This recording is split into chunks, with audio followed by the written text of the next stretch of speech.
மஞ்சள் தூள் ஒரு 1/2 டீஸ்பூன் போட்டுக்கலாம். கரம் மசாலா 1 டீஸ்பூன் போட்டுக்கலாம். பாருங்கள், ஸ்பூன் பாருங்கள், இவ்வளோ குட்டியாக இருக்குது. இவ்வளோ போட்டால் போதும். மிளகாய் தூள் 1 ஸ்பூன் போடுறேன். ஏன்னா ஆல்ரெடி நம்ம 10 க்ரீன் சில்லி போட்டு பேஸ்ட் பண்ணி. ஆயில் ஒரு 1 டீஸ்பூன் அளவு ஊற்றிங்க, போதும். இப்போ எல்லாமே போட்டுட்டோம். உப்பு வந்து நம்ம க்ரீன் பேஸ்ட் கிரைண்ட் பண்ணும்போதே போட்டுட்டோம். இன்கேஸ் க்ரீன் பேஸ்ட் கிரைண்ட் பண்ணும்போது நீங்கள் சால்ட் போடலைன்னா இப்போ போட்டுக்கோங்க. இது நல்லா மிக்ஸ் பண்ணி வச்சுடுங்க. ஒரு 1/2 ஹவருக்கு இது நல்லா ஊறட்டும். கட் பண்ணி வச்சுருக்க அனியன்ஸ் ஆட் பண்ணிக்கலாம்.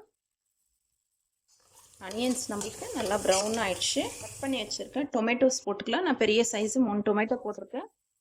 1/2 ஹவர் ஆயிடுச்சு. சிக்கன் மேரினேட் பண்ணி வச்சுக்கிற சிக்கன் குக்கரில் ஆட் பண்ணிக்கலாம். மேரினேட் பண்ணும் போதே பச்சை மிளகா போட்டிருக்கோம், மிளகாய் தூளும் போட்டிருக்கோம். எனக்கு காரம் கம்மியாக தெரிஞ்சிச்சு, அதனால இன்னும் ஒரு 1/2 ஸ்பூன் அளவு சில்லி பவுடர் போடுறேன். சிக்கன் மசாலாலே இந்த தக்காளி வெங்காயத்தோடு வதங்கட்டோன்னு இருக்குது. நல்லா வதங்கிட்டு இதிலேருந்து ஆயில் செப்பரேட் ஆகி வருது. ஒரு 1/2 கிளாஸ் அளவு தண்ணி ஊற்றணும் சிக்கன் குக் ஆகிறதுக்கு. ஓகே, இது ஒரு 5 மினிட்ஸ் விடுங்க. சிக்கன் பாயில் ஆகட்டும். சிக்கன் பாயில் ஆகிறதுக்குள்ளே நம்ம மெஷர்மெண்ட் எடுத்து வச்சுருக்கேன்.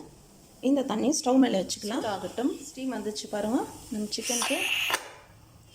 இது விசில் வந்தாலும் வரலனாலும் 5 மினிட்ஸில் ஆஃப் பண்ணிவிடுங்க. எப்படியா இருக்குது பார்க்கலாம். சிக்கன் இங்கே பாருங்கள், சிக்கனில் இருந்த தண்ணி, அப்புறம் நம்ம ஊற்றின 1/2 கிளாஸ் அளவு தண்ணி, சிக்கன் நல்லா குக் ஆகிடுச்சு. ஆயில் பாருங்கள், அதுலேருந்து எப்படி செப்பரேட் ஆகிருக்கு. சிக்கன் ஒரு 50% தான் குக் ஆகிருக்கும். மிச்சம் இப்போ நம்ம பிரியாணி ரைஸில் தான் அது குக் ஆகி. நம்மளுக்கு சிக்கனில் கொஞ்சம் தண்ணி இருக்குது.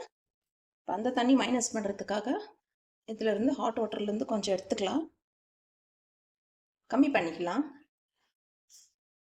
இப்போ இதை எடுத்து இதில் ஊற்றிக்கலாம்.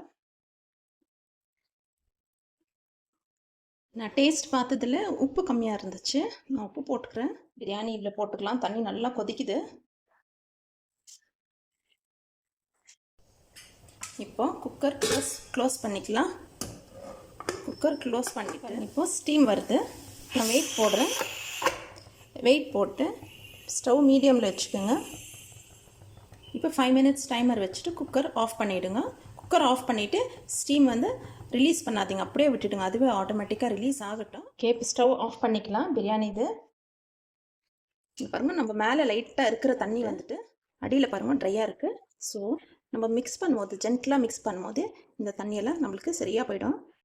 பார்த்திங்களா நம்ம பிரியாணி எப்படி சூப்பராக ரெடியாக இருக்குன்னு. நம்ம கேஷ்நட் ஃப்ரை ஆகிடுச்சு. எல்லாம் ஆயிலில் போட்டு நம்ம பிரியாணி சர்வ் பண்ணிக்கலாம். நல்லா ஜூஸியாக ரொம்ப நல்லாயிருக்கு ஃப்ரெண்ட்ஸ். இது டேஸ்ட்டாக இருக்குது பிரியாணி.